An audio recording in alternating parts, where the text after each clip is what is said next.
வணக்கம் எல்லாருக்கும்.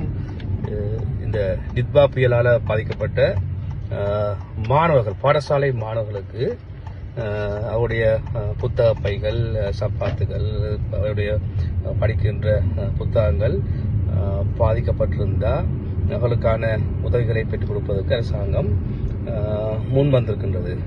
ஆனால் பல இடங்களில் அந்த பாடசாலை பிள்ளைகளுடைய உதவிக்கான கொடுப்பனவுகள் நிராகரிக்கப்பட்டு வருகின்றது.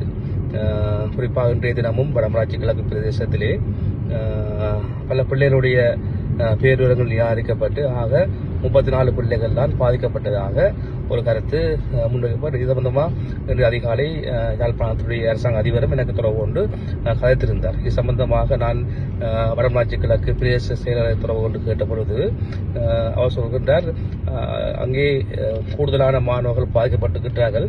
ஆனால் கிராம சேவையாளர்கள் உட்பட 34 பேரை தான் தந்திருக்கின்றார்கள். அவர்களது போமில் தெளிவாக எழுதி கையெழுத்து வைத்திருக்கிறார்கள்.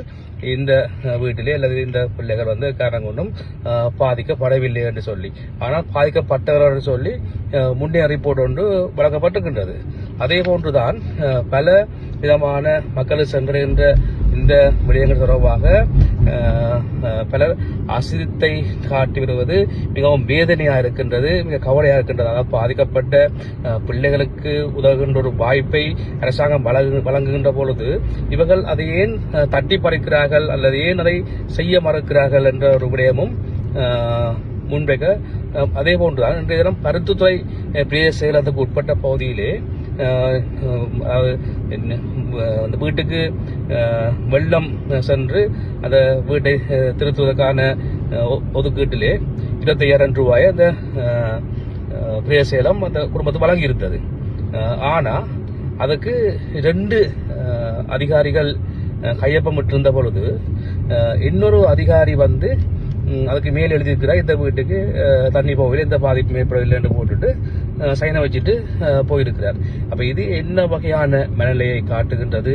ஏன் அரசாங்கம் வழங்குகின்ற உதவிகளை மக்களுக்கு கொண்டு செல்ல தயங்குகின்றனர்? இது திட்டமிட்ட ரீதியில அரசாங்கத்தின் செயல்பாடுகளை தடுத்து நிறுத்துகின்ற செயல்பாடா என சந்தேகத்தை நான் எழுப்புகின்றேன். எனவே இவ்வாறான சம்பவம் தொடர்பாக மக்கள் குறித்த பிரதேச செயலகத்தை தொடர்பு கொண்டு உடனடியாக தாங்கள் பாதிக்கப்பட்ட விடயத்தை அறிவித்து ஏன் தங்களுக்கு கிடைக்கவில்லை என்ற விவரத்தை நேரடியாக கேட்க வேண்டும். கேட்கின்ற பொழுது அந்த விடயங்கள் வெளியிலே வரும் என்று நான் நினைக்கிறேன். ஏனென்று சொன்னால் நாங்கள் மக்களுக்காகத்தான் எல்லாருமே வேலை செய்கின்றோம். எனவே மக்கள் பாதிக்கப்படுகின்ற பொழுது மக்களுக்கான அந்த உதவிகளை நாங்கள் வழங்க முடியாவிட்டால் நாங்கள் அந்த இடத்திலிருந்து விலகிக் கொண்டே ஆக வேண்டும். இது மக்கள் செய்கிற துரோகமாக இருக்கும் என்பதை நான் மிகவும் கவலையாகவும் இந்த விடயங்களை இனிமேல் நடக்கக்கூடாது என்று நான் கூறிக்கொள்கின்றேன். நன்றி.